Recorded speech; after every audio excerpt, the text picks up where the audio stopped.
So today we're going to focus on the fight for independence. The men who died at the Alamo never heard the big news.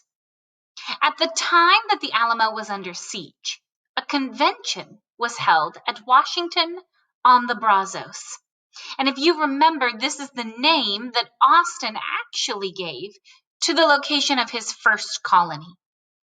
At this convention, George Campbell Childress presented the Texas Declaration of Independence. This document declared Texas to be a sovereign free nation, separate from Mexico. And the delegates gathered at this convention signed the document on March 2nd, 1836. So we celebrate that day as Texas Independence Day. The delegates immediately set to work, setting up the new government. It would be a republic in which the citizens choose their leaders. David G. Burnet was the first president of Texas. At the convention, George Campbell Childress presented the Texas Declaration of Independence. It had already been decided that independence is where Texas was headed. Therefore, Mr. Childress had already started writing one. George Childress was the main writer for the Texas Declaration of Independence. He lived in Tennessee before coming as a colonist to Texas. He raised much money and volunteers from Tennessee for the Texan Army, including recruiting Davy Crockett. He was selected to represent his region at the 1836 convention. He not only attended the convention of 1836, but he was elected to lead it. He asked that a group of 5 men look over what he'd written, make edits and changes and proofread, and add anything that needed to help write the Declaration of Independence. President Richard Ellis put him in charge of the project. The other members of the group that were chosen were Edward Conrad, James W. Fannin, Bailey Hardiman, and Colin McKinney. They finished preparing the Declaration of Independence in its final draft in just one day. Many historians believe that Childress already had most of it written before he even arrived. The Declaration is very similar to the U.S. Declaration of Independence. Childress and Robert Hamilton were sent to the United States. They hoped by bringing a copy of our Declaration of Independence that they could convince the United States to recognize the new Republic of Texas. Word of the Alamo defeat had spread quickly through Susanna Dickinson.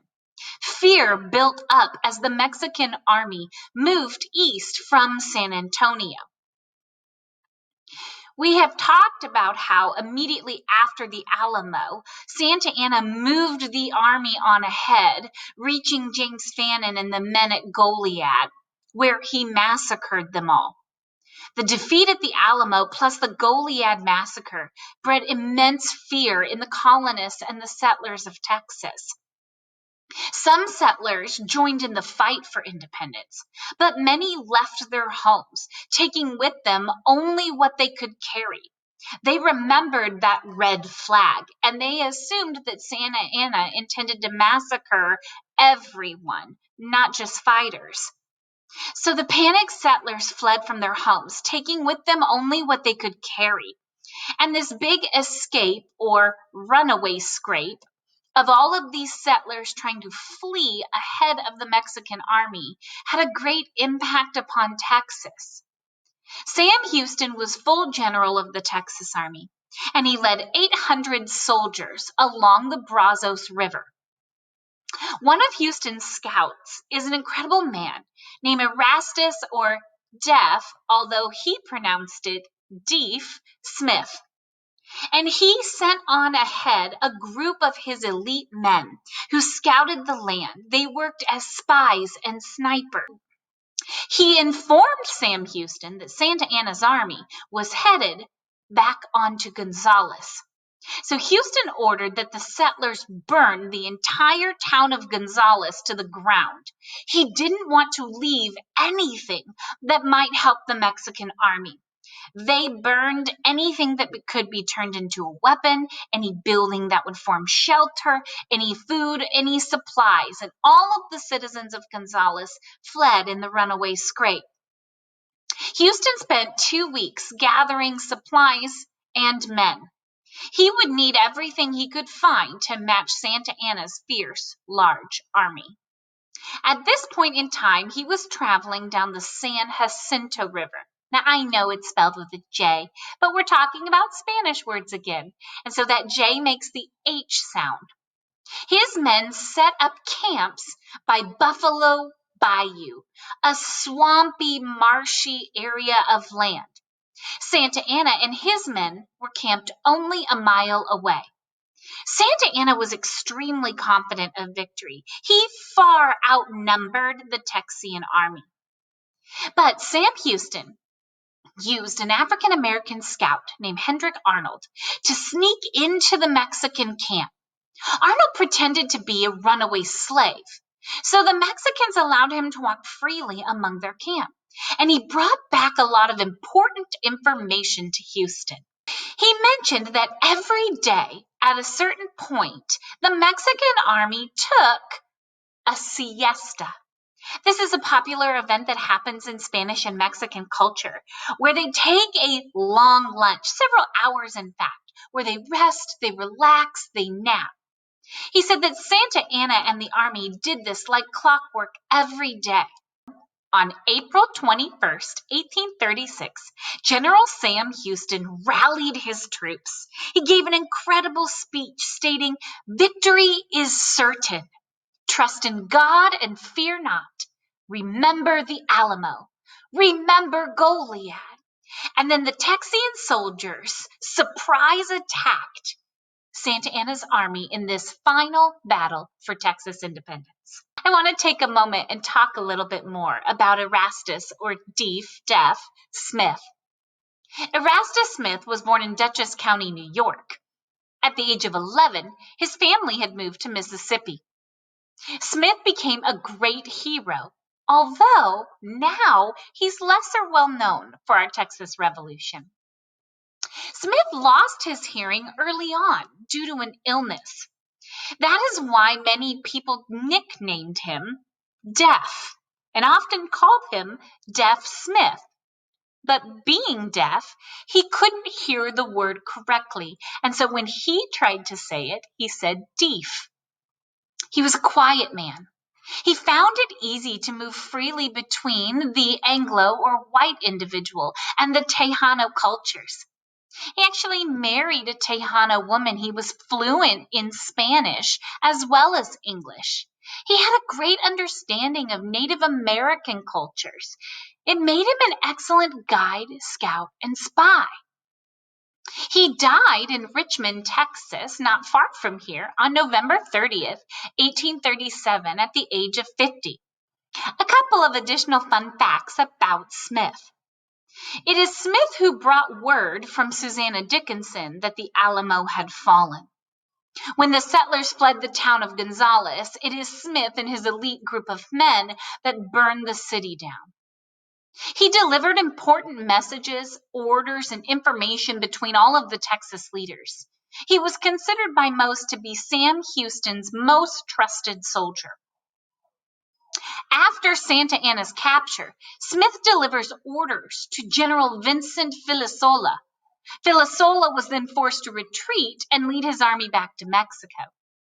It is Smith that captured Mexican General Ducasse, who had escaped after the Battle of San Jacinto. On April 21st, 1836, Mexican General Ducasse and about 540 soldiers joined forces with Santa Anna's army. General Ducasse had crossed St. Vincent's Bridge near the Texas troops. General Houston sent Erastus Smith and the other scouts to burn and blow up the bridge. He trained an elite group of 12 men, and he would use those men for specialty assignments. Houston assigned him one of these during this final battle for independence. Smith and his group of men were sent to wrap around behind the Mexican troops and blow up St. Vincent's Bridge.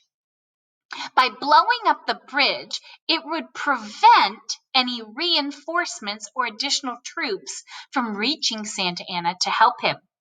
This was a brilliant plan, since Santa Anna had made a crucial mistake. He had left half his army on one side of the bridge, and he was stationed with the other half in the bayou. No more Mexican troops could enter that area. It prevented the Mexicans also from escaping if they were to lose the battle. Houston's army was smaller than Santa Anna's. General Houston charged his men out of the woods. The Texian soldiers began to shout, "Remember Goliad! Remember the Alamo!" Shots rang out from the Texas rifles. The Mexican army, many of which were asleep or napping, were taken completely by surprise. Santa Anna's soldiers dropped their guns. Many began to run away as the Texian troops closed in. It's even reported that in all of the confusion and surprise, many of the Mexican soldiers ended up firing on each other. The retreating soldiers, however, were trapped in the swampy bayou. Many drowned.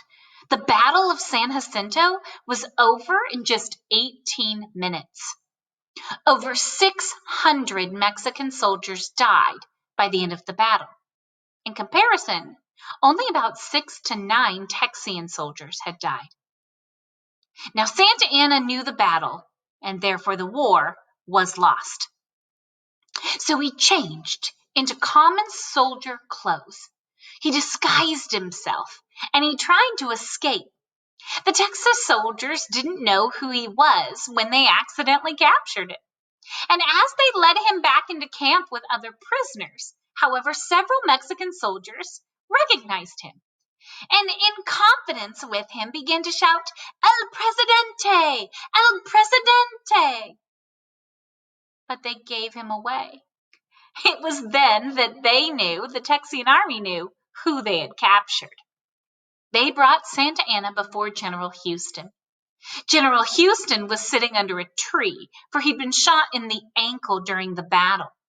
The Texians wanted to kill Santa Anna because they were still so upset about the Alamo and the Goliad massacre. But Houston decided to show mercy. He had the idea to trade Santa Anna to the Mexican government in exchange for Texas's independence. In the town of Velasco, President Burnett met with Santa Anna to sign a treaty. The Treaty of Velasco promised that Santa Anna would remove all of his troops from Texas, that Mexico would no longer fight against Texas, and that Texas would be a free nation. And they decided upon the Rio Grande River as the border between the two countries. Both sides released all of their prisoners. It had been a hard battle. It had been a hard war. But Texas was now independent and secure. Every year, Texans remember the battle on April 21st as San Jacinto Day. The battle had a bigger impact upon U.S. history, because as a result, U.S. culture spread south and west. The battle set the stage for a later war between the United States and Mexico. 1/3 of the United States, almost 1 million square miles, would come from Texas and Mexico. The states of Texas, New Mexico, 1/3 of the United States, almost 1 million square miles, would eventually come from Mexico.